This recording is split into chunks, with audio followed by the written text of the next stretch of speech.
है व्हील में power transmit करना, ये किसको कब कितना पावर चाहिए, ठीक है। तो यहाँ से ये पूरा इसके ऊपर क्या रहता है, ये थोड़ा बड़ा बन गया, इसके ऊपर मान लीजिए यहाँ व्हील है तो इसके ऊपर चेचिस रहता है और चेचिस के ऊपर ही पूरा जो गाड़ी है उसकी संरचना रहता है। तो मोटा मोटी समझ गए कैसे क्या करना है, समझ गए ना। तो ये अपना देखिए पहले सिलेंडर रहेगा, सिलेंडर में इनलेट और आउटलेट, और ये स्पार्क प्लग अगर पेट्रोल इंजन है और डीजल इंजन रहेगा तो क्या आ जाएगा, यहाँ पे नोजल आ जाएगा। पिस्टन है जो कि अप डाउन मोशन करेगा, तो यही का कार्य सिद्धांत हम लोग देखेंगे। इसमें साइकिल होता है जो कि का सक्शन होता है, कंप्रेसर होता है, पावर होता है और उसके बाद क्या होता है, एग्जॉस्ट होता है। इसी के बारे में आज हम लोग जानेंगे पेट्रोल इंजन में भी जो कैसे होता है। अंदर जाके हम लोग इसके अंदर जाने वाले हैं, ठीक है, ताकि आप लोग भूलो नहीं। देखिए ये थ्योरी पढ़ा दूंगा ना तो आप कभी भी ये इंजन के रिगार्डिंग कोई भी कुछ पूछेगा ना तो आप इजीली या इंटरव्यू में जाइए या कहाँ जाइए, एग्जाम देने जाइए। और इस जो आज का क्लास है इससे आपको 400 क्वेश्चन बनने वाला है। जो अपना पीडीएफ है 600 क्वेश्चन है ना, उसके बाद ये क्लास देख लोगे आप तो 400 क्वेश्चन इजीली टिक मार दोगे, ठीक है। तो इसलिए आज का ये क्लास है जो इंपॉर्टेंट होने वाला है। तो चलिए हम लोग स्टार्ट करते हैं।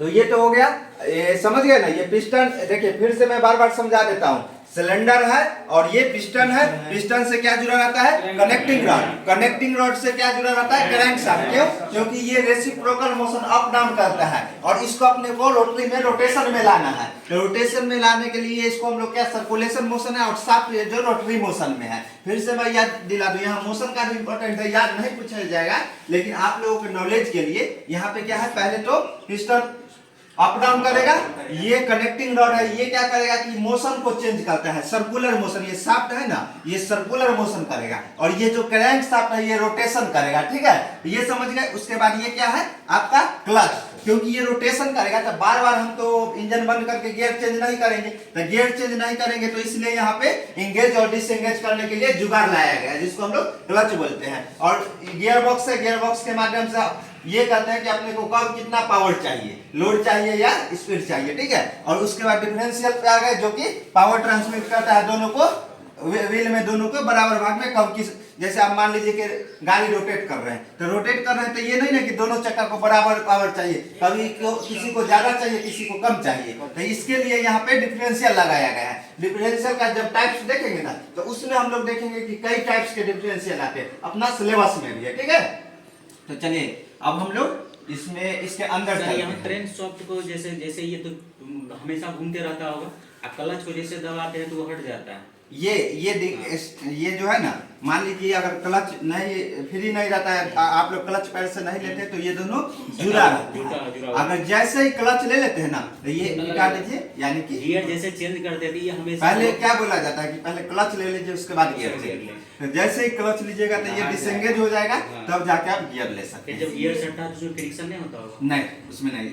ये तो बंद हो गया ना, ये क्लोज हो गया, ये शाफ्ट रोटेट ही नहीं कर रहा, केवल ये रोटेट कर रहा है। जब ये सटता होगा जो रोटेशन के साथ, हाँ, तो उसमें जो फ्रिक्शन नहीं होता है सर? फ्रिक्शन होता है तो गियर बॉक्स खराब क्यों होता है। अब देखिए जो भी इम्पोर्टेंट जो इंजीनियर लोग हैं ये यही चाहते हैं कि फ्रिक्शन जितना कम हो सके मैं कर सकूं, लेकिन आप उतना भी हाथ में नहीं ना कि आप फ्रिक्शन पूरा कम कर लेते हो। ऐसे में तो गियर बॉक्स का कभी खराब ही नहीं होता, समझ रहे हो ना। इसलिए बोला जाता है कि प्रॉपर क्लच लेके लेते हैं तो गाड़ी खड़खड़ाती है।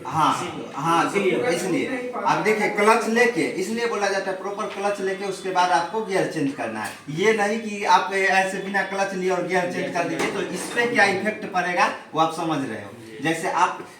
जैसे अपने ऊपर ले लो, ये तो एक बार अगर जोर से खांसी आती है तो इस पे इफेक्ट पड़ता है ना, तो सेम उसी तरह है। क्लच हार्ड क्यों हो जाता है? क्या क्लच हार्ड क्यों हो जाता क्लच हार्ड हो जाता है? उसके जो जैसे उस क्लच का जो हम पढ़ाएंगे ना वर्किंग प्रिंसिपल, तो उसमें फिर इस ये भी काम करता है फ्रिक्शन पे। जैसे आप लोग बोलते हो क्लच जल जाता है, क्लच जलता नहीं है। जो क्लच प्लेट के अंदर जो वो रहता है फ्रिक्शन के कारण क्या होता है कि हिल जाता है, तो उसी को हम लोग क्या बोलते हैं, क्लच जलना बोलते हैं। तो इसमें हम लोग आएंगे, क्लच एक स्पेशल और टॉपिक भी है सिलेबस में है, इसके अंदर जाएंगे। अभी हम लोगों को कहाँ आना है, यहाँ पे आना है। उसके बाद अपने को एक दिन यहाँ भी आना है, उसके बाद डिफरेंशियल पे भी आना है, टायर के बारे में भी जानना है। सब कुछ सिलेबस में है तो टेंशन लेने की बिल्कुल भी जरूरत नहीं है, ठीक है। तो चलिए स्टार्ट करते हैं। अब हम लोग को कहाँ जाना है, वर्किंग प्रिंसिपल यहाँ देखना है, उसके बाद कनेक्टिंग रॉड तो समझ गए, करंट सब देखे, और उसके बाद हम लोग क्लच पे आएंगे, उसके बाद गियर बॉक्स पे, उसके बाद डिफरेंशियल, उसके बाद यहाँ और यहाँ, ठीक है। और स्टीयरिंग भी आना है, ऐसा नहीं कि स्टीयरिंग भी पढ़ना है अपने को, तो सब कुछ यहीं से जुड़ा हुआ है। जो मेन है ना इंजन,